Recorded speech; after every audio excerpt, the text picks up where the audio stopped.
Hello guys, कैसे हो आप लोग? आई होप बहुत ही बढ़िया होंगे। गाइस देखिए, एनपीसीएल का शॉर्ट नोटिफिकेशन निकल कर के आया था, जिसमें मैंने आपको बताया था कि एचआर की 31 जो है वैकेंसी आई हैं। और अभी जो है डिटेल नोटिफिकेशन आ चुका है, तो हम देखेंगे कि डिटेल नोटिफिकेशन में इन्होंने क्या दे रखा है। तो एक एक करके हम जानेंगे कि नोटिफिकेशन में क्या दिया हुआ है। तो देखिए, detail notification for the recruitment of deputy manager in HR F and M legal and junior in translator. तो last date for submission of online application is 27/11/2025। तो 27/11 यानी कि नवंबर 2025 तक आप जो है ये फॉर्म फिलअप कर सकते हैं। डिटेल्स ऑफ वैकेंसी के बारे में जाके जानेंगे। तो यहाँ पर देखिए, नंबर ऑफ जो बैकलॉग वैकेंसीज़ है वो यहाँ पे टोटल 10 है। 10 बैकलॉग वैकेंसी हैं। और करंट वैकेंसीज़ की बारे में बात करें तो डिप्टी मैनेजर एचआर की, अच्छा, बैकलॉग में डिप्टी मैनेजर एचआर की टोटल 3 पोस्ट हैं। और जो करंट वैकेंसीज़ हैं उसमें डिप्टी मैनेजर एचआर की जो है 28 पोस्ट हैं। और कैटेगरी वाइज बाइफर्केशन आप यहाँ पे देख सकते हैं। बाकी जो टोटल वैकेंसीज़ यहाँ पर दे रखी हैं सारी पोस्ट को मिला करके वो 112 पोस्ट हैं।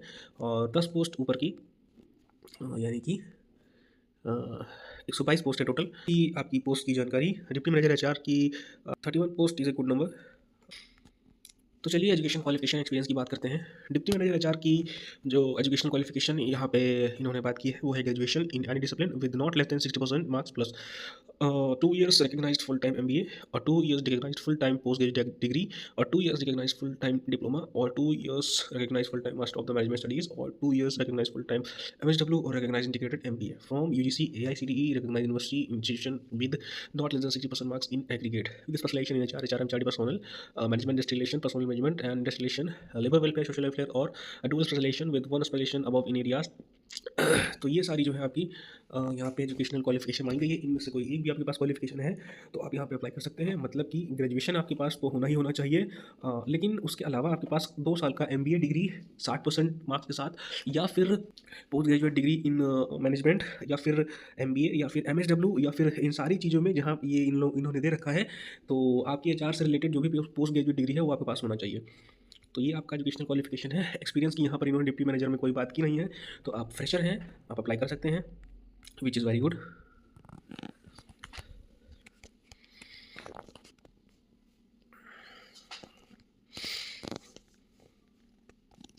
Candidate must have already passed the qualifying examination as on last date of submission of application. Candidates who have appeared for the qualifying examination but whose results are not declared by the crucial last date for submitting application are not eligible.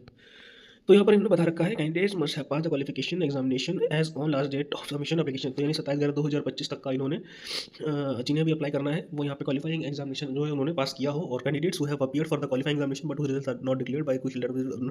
तो अभी जिन्होंने qualifying examination यानी कि post graduate degree का exam आपने दे रखा है और आपका रिजल्ट नहीं आया है तो आप एलिजिबल यहाँ पर नहीं है। तो कुछ लोग अपियरिंग जो है कैंडिडेट वो अप्लाई कर देते हैं। तो यहाँ पर जो है अगर उनका रिजल्ट अवेटेड है तो वो अप्लाई नहीं कर सकते हैं। For all the above, post candidates should preferably not proficient in working with computers and have exposure in handling software packages like Windows and MS Office। तो यहाँ पर बताया गया कि कैंडिडेट्स को यहाँ पर प्रोफिशिएंट होना चाहिए, कंप्यूटर फ्रेंडली वो होने चाहिए, कंप्यूटर ओरिएंटेड, और exposure in handling software package like Windows MS office में उन्हें वर्क करना आना चाहिए। पे level and approximate monthly salaries की बात कर लेते हैं। तो डिप्टी मैनेजर एचआर की जो यहाँ पर पे लेवल रहने वाला है, लेवल 10 है। पे इन द पे मैट्रिक्स, जो पे मैट्रिक्स यानी कि बेसिक आपकी जो लगेगी वो है 56,100। इसके बाद आपको 55% आपका डियरनेस अलाउंस मिलेगा, जो कि है 30,855। और इसके बाद जो आपकी अप्रॉक्स मंथली जो सैलरी आपकी यहाँ पर बनेगी यानी कि basic veg plus dearness allowance 86,955 रुपये आपकी यहाँ पर मंथली सैलरी बनेगी। तो ये तो आपकी मंथली सैलरी हुई। इसके अलावा आपको यहाँ पर जो है अलाउंसेस भी काफ़ी सारे दिए जाएंगे। तो वो अलाउंसेस क्या है? Transport allowance, leave time allowance, house rent allowance, lease accommodation facility, housing, HRA, यानी कि आपको HRA भी दिया जाएगा। अगर वो आपको क्वार्टर प्रोवाइड करते हैं तो आपको HRA नहीं मिलेगा, प्लस आपको HRA भी दिया जाएगा, यानी कि 86,955 के अलावा भी आपको यहाँ पर अलाउंसेस दिया जाएगा जो कि HRA रहेगा। और साइट लोकेशन अलाउंस ये आपको दिया जाएगा। Professional update allowance, employ benefits and miscellaneous facilities, leave encashment दिया जाएगा आपको, और मेडिकल फैसिलिटी दिया जाएगा आपके लिए और आपके डिपेंडेंट्स के लिए। Education facility for children with in township, अगर टाउनशिप में आप पोस्टेड हैं तो आपको चिल्ड्रन को आपको यहाँ पर एजुकेशन की फैसिलिटी दी जाएगी। Children education assistant reimbursement of cable TV charges, आपको केबल टीवी चार्जेस के भी रिम्बर्समेंट यहाँ पे मिलेंगे। Mobile phone charges, mobile phone के चार्जेस मिलेंगे। रिम्बर्समेंट ऑफ न्यूज़पेपर चार्जेस, ये भी आपको मिलेंगे। Reimbursement of membership fees for professional institution, ये भी। कैंटीन सब्सिडी आपको मिलेगी। इंसेंटिव मिलेगी, परफॉर्मेंस लिंक इंसेंटिव मिलेगा। लोन्स एंड एडवांसेस भी आपको दिए जाएंगे यहाँ पे। Interest bearing advances for housing building general purpose. तो यहाँ पर जो है आप बैंक से लोन लेते हैं तो उसमें आपको इंटरेस्ट बहुत लगता है। तो यहाँ पे आप जो है NPCIL से आप लोन भी उठा सकते हैं। तो ये भी चीज़ें very good facility they are providing.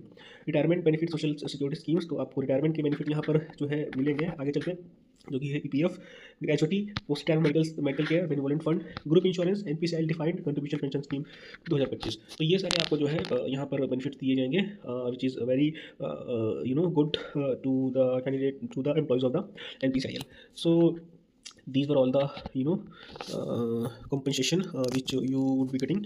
So इसके बाद एज लिमिट की बात करें and relegation of upper age limit की बात करें तो डिप्टी मैनेजर HR के लिए आपकी जो एज लिमिट रखी गई है वो है 18 साल से 30 साल तक का। और इसके बाद आपको जो है रिलैक्सेशन भी मिलेगा आपकी कैटेगरी वाइज।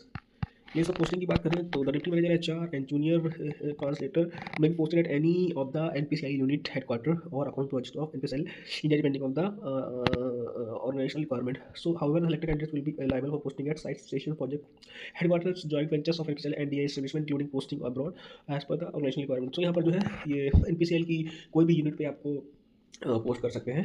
तो आगे बात करते हैं सिलेक्शन प्रोसेस की। तो डिप्टी मैनेजर HR का जो सिलेक्शन प्रोसेस है वो है पहले स्टेज 1 होगा, इसके बाद स्टेज 2। स्टेज वन में आपका रिटन टेस्ट यहाँ पे दे रखा है और स्टेज 2 में आपका पर्सनल इंटरव्यू होगा। तो रिटन टेस्ट क्वालिफाई करने के बाद आप पर्सनल इंटरव्यू यहाँ पर जो है क्वालिफाई करेंगे तब आपका सिलेक्शन होगा। रिटन टेस्ट यानी कि स्टेज 1 की बात करें तो आपका यहाँ पे time allotted for the test is 120 minute, यानी कि 120 मिनट का आपका टेस्ट होगा जिसमें कि 120 क्वेश्चन आएंगे और 2 सेक्शन रहेंगे। Number of each question in paper 1 यानी कि स्टेज 1 का जो एग्ज़ाम होगा उसमें आपका 2 सेक्शन रहेंगे। जो पहले सेक्शन में आपका आएगा वो मैनेजमेंट एप्टीट्यूड आएगा, जो कि कंसिस्ट ऑफ क्वेश्चंस रहेगा related to quantitative aptitude, reasoning, ethics in public service, RTI act, English language, data interpretation and general awareness. No okay, section 1 ठीक है। सेक्शन 1 में आपका जो है यहाँ पे एप्टीट्यूड आएगा। सेक्शन 2 में आपका प्रोफेशनल नॉलेज आएगा। तो सेक्शन 2 जो आपका रहेगा, सेक्शन 1 रहेगा बात कर देख लेते हैं, ठीक है। तो number of question in section, यानी कि सेक्शन 1 जो कि आपका एप्टीट्यूड है, मैनेजमेंट एप्टीट्यूड, तो वो आपके यहाँ पे 50 क्वेश्चन आएंगे। और सेक्शन 2 यानी कि प्रोफेशनल नॉलेज का जो टेस्ट है उसमें आपको 70 क्वेश्चन दिए जाएंगे। तो 7 5 12 यानी कि 120 क्वेश्चन ये आपके टोटल हो गए। तो नेगेटिव मार्किंग की बात करें तो आपको 1 मार्क्स पर क्वेश्चन यहाँ पर दिया जाएगा और 1/4 मार्क आपकी निगेटिव मार्किंग है, यानी कि आपका 0.25 marks for each wrong answer यहाँ पर जो है असाइन किया गया है। Qualifying marks for test is 40% for unreserve candidate and for reserve candidates it is 30%, यानी आपको 40% यहाँ पे सिक्योर करना पड़ेगा स्कोर एग्ज़ाम क्वालिफाई करने के लिए। बाकी स्टेज 2 इंटरव्यू की बात करें तो date of personal interview and venue will be notified later. Individual intimation for those who are short listed through online test will be sent by email and also disclose NPCIL and the individual login. तो यहाँ पर जो है आपका written test के बाद interview होगा, जिसकी डेट्स ये बाद में आपको अपडेट कर देंगे। तो इंटरव्यू में भी इन्होंने एक कट ऑफ दे रखा है कि आपको क्वालिफाइंग मार्क्स यहाँ पर लाने पड़ेंगे इंटरव्यू में। 60% आपको जो है लाने ही लानी होगी इंटरव्यू पास करने के लिए फॉर अनरिजर्व कैटेगरीज, और रिजर्व कैटेगरीज के लिए आपको 50% यहाँ पर जो है मार्क्स सिक्योर करने पड़ेंगे इंटरव्यू में। तो 60% आपका जो है अनरिजर्व कैंडिडेट्स के लिए यहाँ पर सिक्योर करने हैं आपको, ये आपको ध्यान रखिएगा। Weightage for the online test and interview marks for preparing final merit list 50-50, यानी आपका जो है 50-50 रेशियो में यहाँ पर फाइनल मेरिट लिस्ट तैयार की जाएगी। Scoring minimum qualifying marks in the interview doesn't mean that the candidate is a from, यानी कि अगर क्वालिफाइंग मार्क्स आपके इंटरव्यू में आ गए तो इसका मतलब ये नहीं कि आप जो है अपॉइंटमेंट के लिए जो है पात्र हो जाते हैं।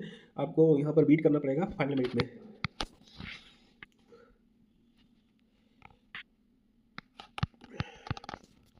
तो ये था आपका HR का, डिप्टी मैनेजर HR का ओवरऑल सिलेक्शन प्रोसेस। बाकी आगे देखते हैं।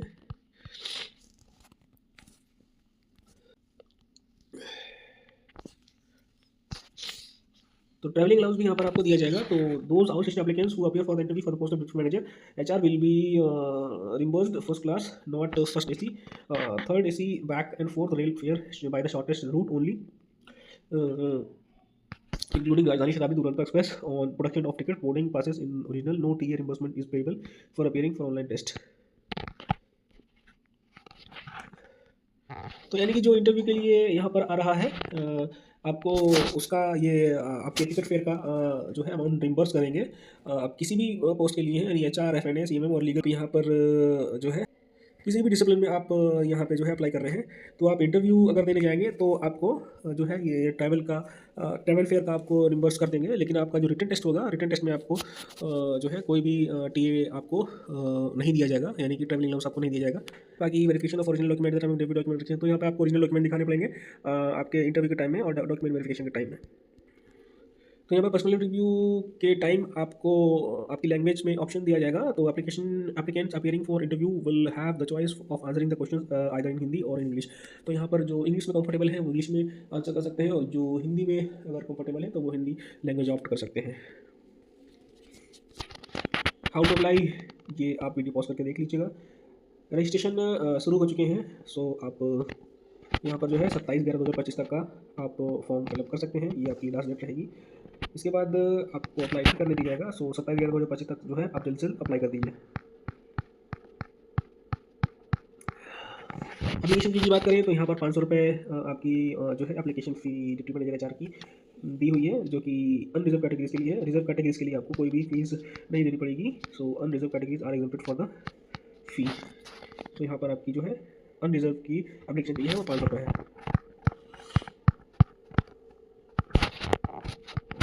इंपॉर्टेंट डेट्स की बात करें तो ऑनलाइन एप्लीकेशन आपकी 7/11/2025 से शुरू हो जाएगी, और क्लोजिंग जो डेट आपकी रहेगी वो 27/11/2025 रहेगी। तो आप फॉर्म भर सकते हैं जो है 27/11/2025 तक। पेमेंट ऑफ एप्लीकेशन फ़ी ये भी आप जो है 7/11/2025 से लेकर आप 27/11/2025 तक का आप एप्लीकेशन को फिलअप कर सकते हैं।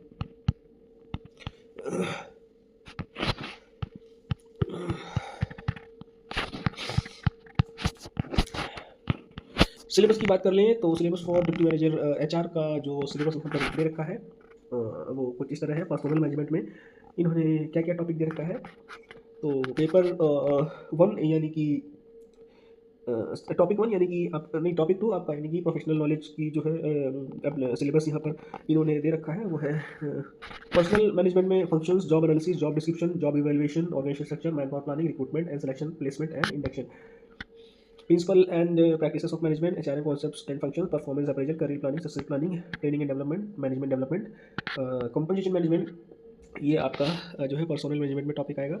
इसके बाद बात करें ऑर्गेनाइजेशनल बिहेवियर की, तो concept, importance, evaluation, group dynamics, motivation, moral, leadership, job satisfaction, organisation change, coordination development, organisational climate. Industrial की बात करें, concept, scope, ISM, industrial disputes, machinery for settlement of industrial disputes, workers participation in management, code of discipline, ILO, grievance handling and discipline action. Trade unions में आपको जो तैयार करना है, meaning, objectives, function, theories, trade union movement India, trade union leadership and intra union rivalry, role of different parties, bi party, tripartisan, labour legislation की बात करें, principle of labour legislation, implementation, machine labour legislation and concern, factories act 1948, ID act, trade union act, payment of gratuity 1972, contract labour abolition regulation act, workman compensation act 1923, 19 workman compensation act 1923, payment of wages act 1936, minimum wages act 1948, industrial employment act, maternity benefit act, employ provident fund and miscellaneous provision act, employ state insurance act. इसके बाद job specification, competitive development, communication ITI act, sexual harassment of women at work place act, persons with disability act. तो ये सारा जो है आपका syllabus यहाँ पर पूछा जाएगा, इसे आप कवर कर सकते हैं 1 महीने के अंदर आपको जो है ये सारा कुछ कवर करना है, यानी 1 या 1.5 से 2 मंथ में आपका एग्जामिनेशन हो जाएगा। तो बहुत ज़्यादा सिलेबस नहीं है, आई थिंक आप प्रिपेयर कर ही रहे होंगे, आपको रिवाइज करने की जरूरत होगी। फिर भी आपके पास रिवाइज करने के अलावा भी और भी कुछ नए टॉपिक जो यहाँ पर दे रखे हैं वो आपको तैयार करने के लिए टाइम दे रखा है। तो इतना कोई खास सिलेबस नहीं है, इसमें बहुत सारे टॉपिक जो है इन्होंने बात नहीं की है, which you all can get. तो जो टॉपिक्स यहाँ पर इन्होंने दे रखे हैं वो आप बहुत ही कम टाइम में प्रिपेयर कर सकते हैं, so which is well and good. So ठीक है, दिस वॉज द सिलेबस। और ओवरऑल ये था एक डिटेल्ड एडवर्टीजमेंट। तो यहाँ पर जो है हमने नोटिफिकेशन की बात कर ली है। अब आपको क्या करना है, आपको जो है अपने एग्जामिनेशन के लिए प्रिपेयर करना है और आपको जल्दी सिलेक्शन लेना है। तो ठीक है, ये था आपका जो है एक डिटेल्ड नोटिफिकेशन और इसके लिए मैं आपको एक प्रॉपर इस टेस्ट के लिए कोर्स भी बना दूँगा, और मैं इसकी सिलेबस की पूरी सीरीज़ तैयार करूँगा। तो जो भी कैंडिडेट्स इस एग्ज़ाम की तैयारी करना चाहते हैं वो चैनल से जुड़ जाएँ और चैनल सब्सक्राइब कर लें। और कुछ टॉपिक जो है मैंने यहाँ चैनल में कवर कर रखे हैं, जिसे आप देख सकते हैं जाकर के। मैं डिस्क्रिप्शन में लिंक दे दूँगा प्लेलिस्ट बना करके। और जो टॉपिक्स यहाँ पर नहीं अभी तक का अपलोड हुए हैं, सो वो इस एग्जामिनेशन के अकॉर्डिंग मैं सीरीज़ वाइज उन सारे टॉपिक्स को कवर करूँगा। सो आप जल्द से जल्द चैनल जुड़ जाइए। चैनल सब्सक्राइब ना किया हो तो चैनल सब्सक्राइब कर दीजिए। बाकी और भी एग्जाम्स की तैयारी हम यहाँ पर जो है करेंगे। तो till then wish you all the good luck. Thanks for watching.